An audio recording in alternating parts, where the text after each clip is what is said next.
mám pravdě všej, kade kvete, člověk zde vyvinul se z prasete, oděně v salecové dumáše, co mi je mluví, strický koláše, plastových tálejskou kartou ze zlata, a přitom prostě bůží kopata. A tváře se tam nemění, pouze tituly a příjmení, a doma peníze vystaví svou mordu, určálnice na billboardu, potom řidič skutku tvrdý chlebama, furt on the road a zlumama, učí se všechna hesla z paměti, a pak ty keci pustí do dětí. Za co, Pane Bože, za co trestáš tento prostý lid?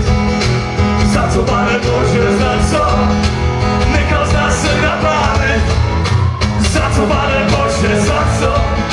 Za 4 roky v prdeli. Za co, Pane Bože, za co? Omluvy, že jsem tak smělý. Nyní plynule do druhé sloky. Yeah. Mezi pány panuje věčná neschoda. Jeden se z vrchu, tak druhý musí ze spoda, aby ochránil voliče občana před kapitalistickýma zrůdama. Jak jedni kradou pro lidi a druzí od lidí, případné aferky se pod stůl odklidí. Hlavně dodržovat všechny zásady, nechci špína, kydá za řády. Hledal už tajen svojí příslušnost, zeměce vyměnila hrubost za slušnost. Po zemi nelíbí morální zedlohy, čili papalaši hrající si na bohy. Povinné školení pro všechny poslance, lekce planého žvaní, lekce arogance. A místo polední debaty z prdu kulička, tak zvěda naše zemička.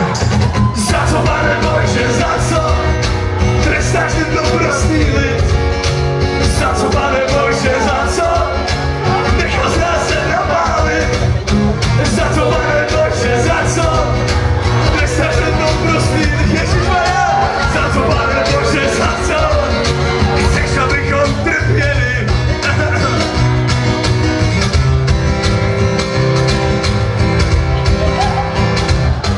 Nutno ještě říct k tomu všemu, nedám nohy nešťastných řešení v extrému, a tak bacha na rudé koalice. Vzpomeňme, jaká je potřešní stolice, nedávno přišla jedna